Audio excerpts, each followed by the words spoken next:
the last thing, which is, do the American voters not need to hear from her directly? She wants to be the commander-in-chief. We paid attention to her, and you guys didn't like that either. So the interviews. It's funny. Go ahead. I'll give you the last one. It's funny. I hear the question, and it's funny because it's like you're acting like she's in the witness protection program. She's been traveling across the battleground states, talking to thousands of people in packed arenas, arenas that are much more packed than what President Trump is speaking to. And look, and I think scripted interviews or scripted speeches are great.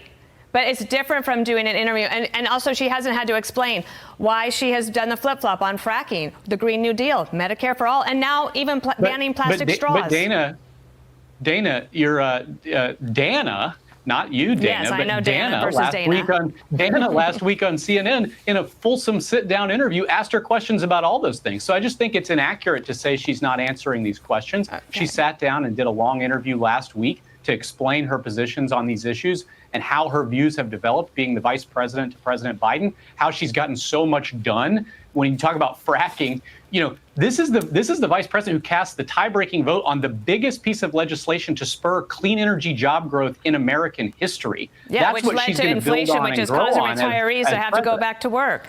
Anyway, I love talking to you. You have been a really good person for me to be able to reach out to, and I appreciate that. Thanks for coming on the show. I hope we'll have you Always back. Happy to be I know here. You're working long hours, and we appreciate you. Boy, oh boy, oh boy, oh boy, oh boy. We got to talk about more bad news for Kamala Harris, because according to Nate Silver, who is a Democrat, by the way, her chances of beating Trump are declining by the day, okay? And the reason why is because Kamala is not getting the post-DNC boost that was expected, that happens historically, and that is bad news. Even though in the mainstream liberal media polls, Kamala Harris is leading in the popular vote, it is effectively a tie when it comes to the electoral college. And if that is the case, then best believe the internal polls for Kamala Harris and the Democrats are worse, okay? And historically speaking, okay, Trump has overperformed in the polls, and that is why you're seeing Nate Silver basically giving Trump a 61.5% chance of winning. And this is a complete reversal from just a couple weeks ago. August 23rd, Nate Silver had Kamala Harris at 53.5% and Trump at 46.1%. Okay, it's completely flipped. Okay, we're talking about a whole month of Kamala Harris campaigning in the basement, nothing but fawning from the mainstream liberal media. Okay, and she's only done one interview in which she hasn't really explained why she's been flip-flopping on her policies. She's put out policies that are basically socialist, communist adjacent, right, in regards to what she's trying to do for the American people. And it just seems like this whole basement strategy, whatever she's doing, is now starting to backfire, okay? And I'm hoping that's the case, because I am praying that the American people are not as dumb as the Democrats think that they are, okay? Because the Democrats are basically certain that the American people are dumb, okay, that they're stupid, and that is how Kamala Harris is running her campaign, with the assumption that the American people are dumb, okay? And this is why she doesn't feel the need to come out and to really articulate herself in regards to what she really wants to do. And to explain why she's flip-flopping on the issues, which we're going to talk about more here, because I think that is probably the issue that Kamala is facing, is that the campaign strategy of being in the basement, right, which is the same strategy that was used by Joe Biden in 2020, that's not going to work anymore, right? And again, you're starting to see it kind of backfire. So let's read more about what Nate Silver is saying, because a lot of people are upset with Nate Silver because he's putting out these predictions basically saying that, yeah, Kamala's not doing great right now. He's just being 100% honest that she's not doing good in the polls, right? Her support is declining. He says, quote, "One of the reasons I'm not super sympathetic to complaints about the convention bounce stuff is that Harris is in fact on the decline in polls over the past couple of weeks in most of the key swing states." And here's a longer version of my story on the state of the race. The Electoral College popular vote gap has gotten quite bad for Harris. Now a 20% chance she wins the popular vote, but loses the Electoral College. I'd also note that Harris's raw polling averages have declined in most swing states since the start of the DNC. This data is not subject to the convention bounce adjustment. She had a run of pretty mediocre state polling. Yeah, so basically what he's saying is that, listen, Kamala's not performing as well as she should be performing post-DNC. Okay, she did a CNN interview. Clearly, that didn't move the needle. In fact, it might have made things worse, which is why they're running the basement strategy.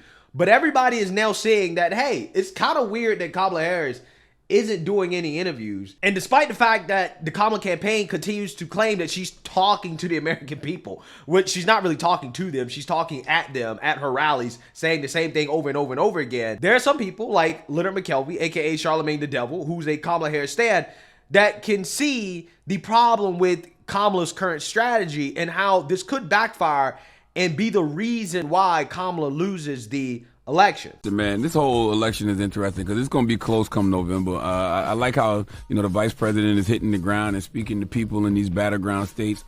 But I do feel like I think she does need to do more outreach in the press, because I believe it's a lot of excitement within the party and in like that blue bubble, but she got to excite the folks outside of that bubble, because I don't want this to be one of those elections where she wins the popular vote but loses the electoral college vote.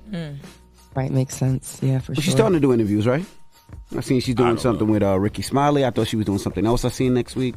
So maybe she is getting out there.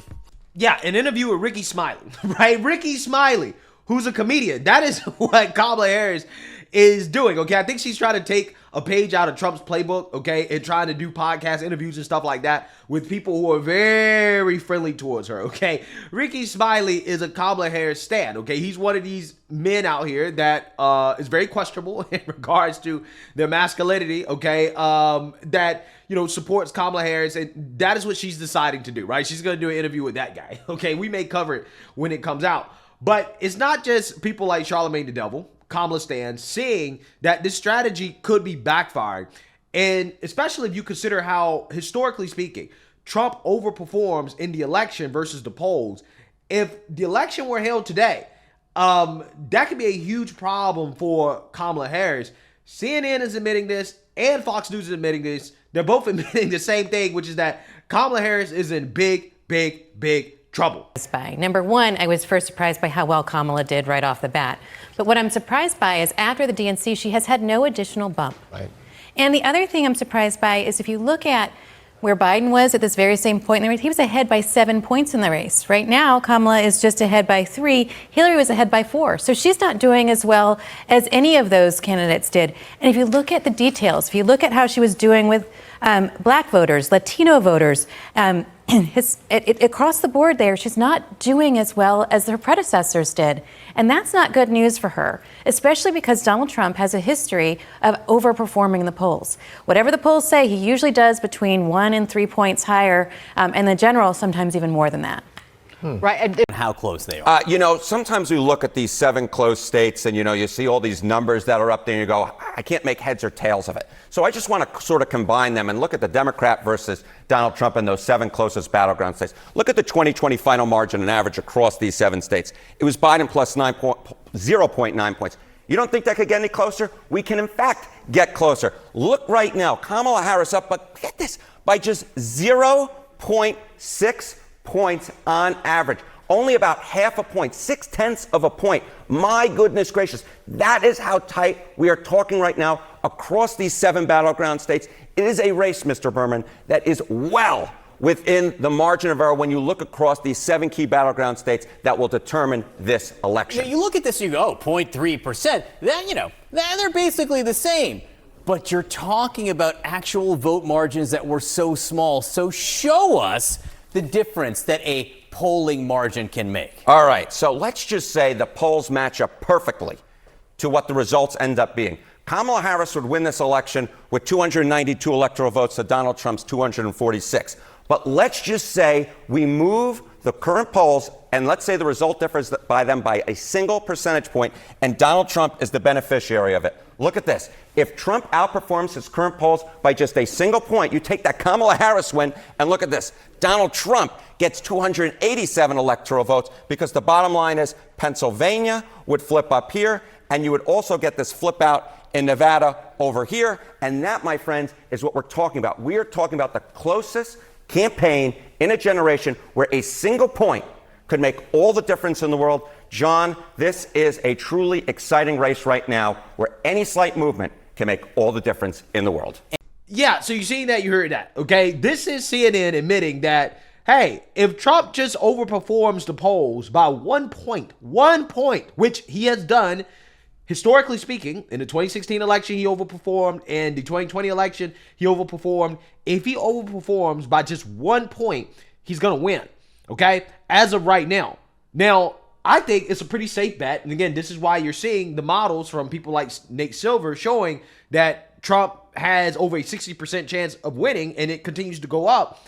Yeah, I mean, based off history, I think it's a pretty good chance that Trump is winning right now, right? Again, I find it hard to imagine if the election was held today that he wouldn't win. Like, I actually have a lot of confidence that he will win. Now, this is not me being overly confident or trying to make people complacent. No, it's actually the exact opposite, okay? It is me saying that, listen, guys, there's a light at the end of the tunnel. We just have to finish the job, okay? We have to vote like never before to make sure that we finish off Kamala Harris for good, okay? That is the point of what I'm saying. So with that being said, Kamala, she's struggling, okay? And one of the reasons why she's struggling, in my opinion, is because this basement strategy is backfired, okay? She's not answering questions that she needs to answer about some of her past positions, some of the positions that she had before in the past, okay? Because she is trying to distance herself from those positions, but she's not actually coming out and saying it herself. All of this is coming out through her campaign advisors, it's coming out through anonymous emails and stuff like that. That is not cutting it, right? It's not cutting it, okay? Because we have too much evidence and proof that Kamala Harris is basically a socialist, okay? We have way too much evidence. And I think a lot of people are saying, well, I'm not sure exactly what she believes. I don't know anything about her. And the fact is that she's not really explaining why she's flip-flopping on her positions. And it is, at this point, a really bad look to the average person who's still trying to decide who to vote for when you don't know what you're getting out of Kamala Harris, okay? Even CNN is running segments like this, basically going after Kamala Harris for using Trump's border wall in her advertisements, while in the past, she was against the border wall. But now all of a sudden, she's trying to pretend like she's for securing the border, okay, and against unfettered illegal immigration, which has been the policy of the Biden administration, open borders. And even CNN, they're not buying this. So let's get into it. Tonight, K-File investigates. In a new report, you'll see first out front. The K-File team scoured Kamala Harris's tweets and statements going all the way back to 2017. And what they found was more than 50 instances of Harris slamming Trump's border wall. But now, new Harris campaign ads actually showcase that very wall. As a border state prosecutor, she took on drug cartels and jailed gang members for smuggling weapons and drugs across the border. And on top of critical tweets, Harris also wrote in her 2019 book, quote, "There was a bigger reason to oppose the border wall. A useless wall on the southern border would be nothing more than a symbol, a monument standing in opposition to not just everything I value, but to the fundamental values upon which this country was built. Wow. How could I vote to build what would be little more than a monument designed to send the cold, hard message, keep out?" Well, K-File's Andrew Kaczynski joins me now. So, Andrew, I mean, you all have gone through, scoured an incredible amount of material. Tell me more about what you found. Yeah, that's right. We found more than 50 of those tweets criticizing the border wall before she used that in her ad. And I want people to take a look at just a few of what she said here. She called it wasteful, useless, a waste of taxpayer money, a vanity wall project, a wasteful border wall, a stupid wall, a medieval vanity project, and an unnecessary wall. And those are really just, there were more of this, just like 10 or like 50. But there was really a lot of this was the common refrain during the campaign. You read that quote where she said it was against everything that not only she stood for, everything America stood for, but she brought this up a lot. Take a listen to just one instance of that in 2019. It's the president's vanity project. His multi-billion-dollar vanity project called a wall is nothing more than a distraction from the fact that he actually hasn't focused on working people in America. He contrived a national crisis around his big distraction. All right. Yeah, that's a big problem. That's a huge problem. And I'm going to tell you why it's a huge problem. Because when you look at the totality of Kamala Harris, okay, and how she's trying to rebrand herself in 2024, it's not working because there's just too many things about her that she's changing that I think really turns people off, right? It makes people uncomfortable. I'm not sure how you can vote for Kamala Harris and feel comfortable with it if you're voting for her because you think that she is a moderate, right? Or that she has truly had a change of heart, okay? Because she basically said that Trump's wall was everything that this country does not stand for, right? I mean, it was a symbol of what this country is against, okay? Those were some very, very, very harsh words, right? In regards to how she felt about the wall. Now, all of a sudden, she's embracing the wall, but she's not explaining why. You can't just say, oh, well, I changed my mind, and you're not explaining why you changed your mind, especially considering how what you originally said, again, those were some very harsh words, right? Those are things that Kamala said that to me seems to be what she actually really believes, okay? This was something that was heartfelt, right? Otherwise, she would not have said it the way that she said it. So when you have that type of change, right? Because now all of a sudden you're running for president, people want to know why. And because Kamala Harris is not explaining why, my gut feeling is that makes people uncomfortable, right? Because there are a lot of people who probably, they want to vote for Kamala Harris, right? They probably wish that she was the centrist that she's pretending to be. But they're uncomfortable with voting for her as that centrist because she hasn't explained, okay, why are you now centrist on these issues? Why have you changed on these issues? And in my mind, I think she would just be better off coming out here and saying, I was wrong, okay? I was naive back then, and being vice president, I know better, right? I learned a lot, and I've changed, right? And my views change with reality. It changes with the data, and this is what I've learned. Now, the reason why she really can't do that is because low-key she would be throwing Biden under the bus, right? Because Biden and her have been pro-open borders, okay? And in order for her to actually admit that she was wrong, she low-key has to throw Biden under the bus, and she doesn't really want to do that. So she's trying to thread the needle here, and I just don't think it's working, right? I think it's actually backfiring. At some point, she has to choose, right? She can continue to run the basement strategy so that she avoids trashing Joe Biden. But if she does that, then again, it creates mistrust among the people. If she comes out clean and actually starts to do real interviews and explains why she changed her positions by saying that I was wrong, this is why I was wrong, then she's throwing Joe Biden under the bus, okay? So, you know, she's really stuck between a rock and a hard place. I think ultimately if she wants to win, she's going to have to accept the fact that she is going to have to throw Joe Biden under the bus, right? She's going to have to distance herself from Joe Biden and say, listen, Biden was wrong for X, Y, and Z reasons. I wasn't a part of all this stuff, okay? Which, again, would be hard for her to do because she cast a tie-breaking vote for a lot of Biden's extreme policies like the Inflation Reduction Act, which Biden came out and admitted wasn't really about inflation, right? It was about green projects, right? The government wasted money on things like that. Yeah, she just really, at this point, doesn't have any really good options, okay? She really doesn't. I think she's screwed regardless. So you go through all of that, you've got all the tweets, and yet all of a sudden in the ads, there's pictures of the wall, and then you went through to look at that wall. Yeah. Like, what is that specific wall that's in her campaign ads now? And you found something very interesting about this specific portion of the wall. And I think what's also really remarkable about this is, like, I mean, you heard her talking about it there, Trump's wall in his campaign during his presidency. There was really no greater symbol of Trump's presidency than the wall and the way that Democrats were attacking him over the wall and his restrictive immigration policies. So we looked in that ad, and if you look at it, that exact area of wall is in Sasabe, Arizona, and that is a portion of wall that was actually built by Donald Trump. It was built in an area where there was not previous wall is actually pretty controversial when they were building it at the time. So just to see that, and then there are other. She's using his wall that he built to say, "Look at what I did."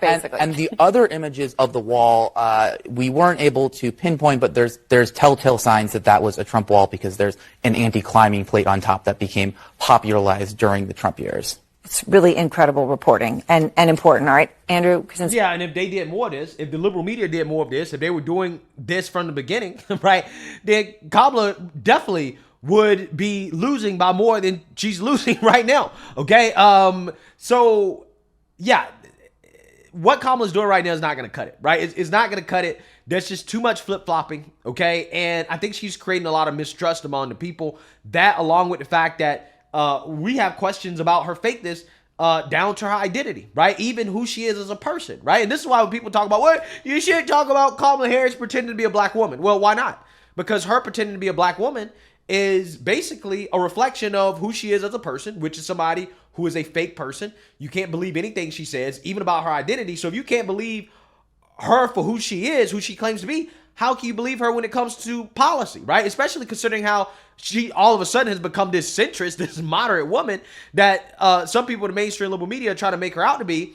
How can you believe that if you can't even believe that she is who she says she is, right?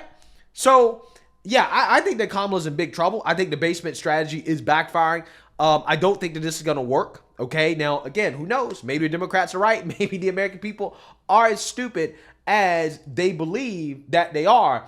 But I personally don't think so, right? I'm an optimist in regards to the American people, okay? Or at least I like to be, okay? Some days it's hard to be.